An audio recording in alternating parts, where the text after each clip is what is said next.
রাজনীতিতে শেষ বলে কিছু নেই, কিন্তু জেনজি জেনারেশন কখন কি পছন্দ করে সেটা নিয়ে অনেক আলোচনা হয়। বিএনপির ভারপ্রাপ্ত চেয়ারম্যান তারেক রহমানের ফেসবুকের কল্যাণে বিড়াল জেবু এখন শুধু জেনজি না, দেশের আপামর জনসাধারণের কাছে পরিচিত। তাকে নিয়ে গণমাধ্যমেও আলোচনা হয়েছে। আর বিড়াল জেবুকে ঘিরে এই কৌতূহল দেখে তারেক রহমানের কন্যা জায়মা রহমান অবাক হয়েছেন। সোমবার এক ফেসবুক স্ট্যাটাসে তিনি একথা জানান। ফেসবুকে তিনি লেখেন, জেবুকে ঘিরে এত কৌতূহল দেখে আমি কিছুটা অবাক, আবার মজাও পাচ্ছি। ভাবছি ও যদি বিষয়টা বুঝতে পারত, যে কোনো প্রাণীকে লালন পালন করা মানেই একটা বড় দায়িত্ব নেয়া, কারণ প্রাণীও একটা জীব, আল্লাহর সৃষ্টি।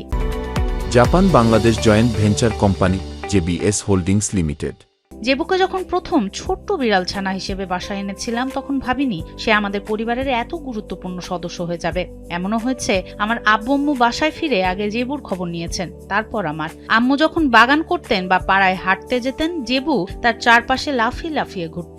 জায়মা আরো জানান, পোষা প্রাণী মানেই শুধু আদর নয়, বরং আজীবনের দায়িত্ব। জেবু এখন মহাদেশ পেরিয়ে এক নতুন পৃথিবীতে অভ্যস্ত হওয়ার লড়াই করছে। ছোটবেলায় যখন জেবুকে বাসায় আনা হয়, তখন কেউ ভাবেনি সে পরিবারের অবিচ্ছেদ্য অংশ হয়ে উঠবে। মায়ের বাগানে সঙ্গ দেয়া কিংবা বাবার অনলাইন মিটিং এর সময় কোলে চুপচাপ বসে আদর নেয়া, সবখানেই জেবুর সরব উপস্থিতি।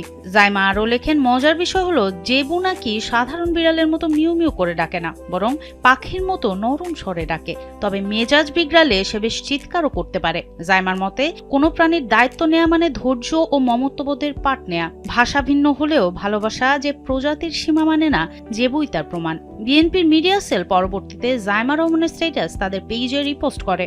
রাজনীতির টানাপোড়েনের ভিড়ে এই ছোট্ট গল্পটায় যেন একটু নরম বাতাস।